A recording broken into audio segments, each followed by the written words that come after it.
You've seen it all over your social media feeds, right? The superachievers waking up before the sun, meditating, journaling, and basically conquering their entire day before most of us have even hit snooze. Yep, I'm talking about the 5 a.m. club.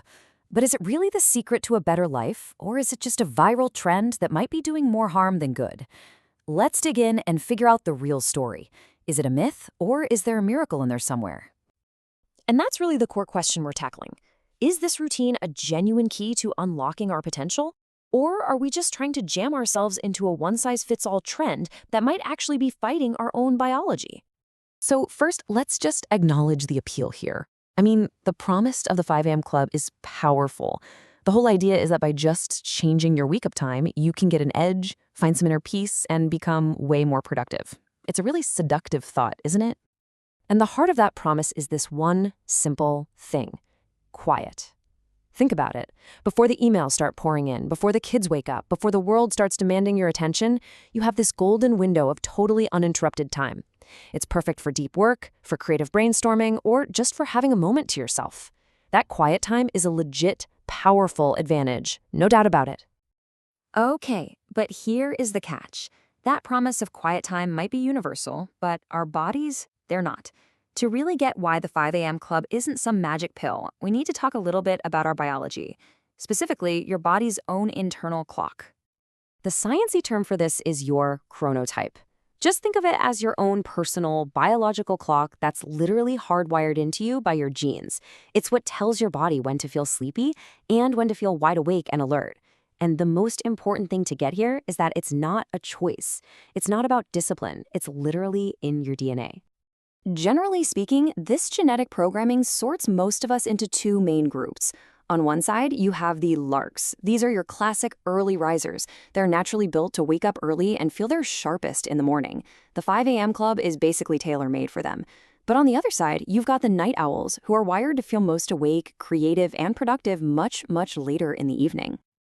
And this leads to a huge misunderstanding when we talk about productivity. We get so obsessed with when we wake up that we completely forget what actually matters most: the quality and the amount of sleep we're getting. And look, this isn't just an opinion. The science on this is crystal clear. A massive review of sleep studies found that the quality and duration of your sleep are way more important for your health and productivity than the specific time you roll out of bed. So, the real magic number isn't 5 a.m. Nope, it's 7 to 9 hours. That's it. That's the non-negotiable foundation for your energy, your focus, your mood. Everything is built right on top of that. And here's the crazy paradox. If you're a night owl, forcing yourself to wake up at 5 a.m. doesn't magically make you more productive. It just makes you sleep deprived. And that sleep deprivation causes your focus, your creativity, and your overall performance to absolutely tank. To really bring this home, let me tell you a little cautionary tale. It's a perfect real-world example of what happens when you try to fight your own biology. This is a story about my friend Akanksha. She's an incredible creative, but she is a textbook night owl. You know the type. Her best ideas, her deepest focus, it all happens late at night. But she got swept up in all the hype online and decided to take the 5 a.m. challenge. And the result? Well, it was totally predictable. Forcing that 5 a.m. alarm meant she was just constantly tired.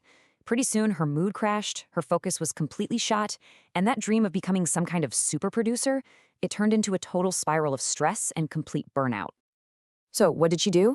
She stopped fighting. She quit the 5 a.m. club and actually started listening to her body. She embraced being a night owl and discovered that her real peak creative time was in the early afternoon, around 1 or 2 p.m.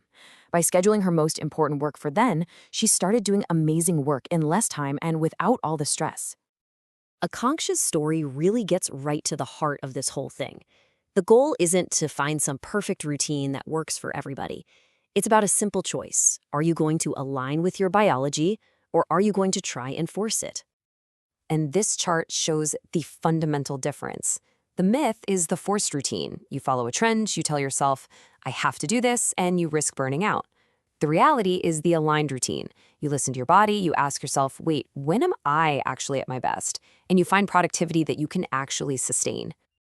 So, after all that myth busting, what is the real secret to unlocking that productivity and peace that the 5 a.m. club promises? All right, here's the playbook. The 5 a.m. club is fantastic if you're a natural lark. But for every single one of us, the number one priority is getting those 7 to 9 hours of quality sleep. And remember, the real goal isn't a specific time on the clock. It's finding your personal window of quiet, uninterrupted time. It all boils down to this. Design a routine that fits your biology, not someone else's trend. And that brings us to the final question, the one I really want to leave you with.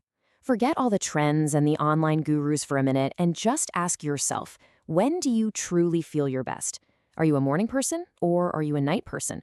Understanding that, well, that's the real first step to building a life that's actually productive and, more importantly, feels good.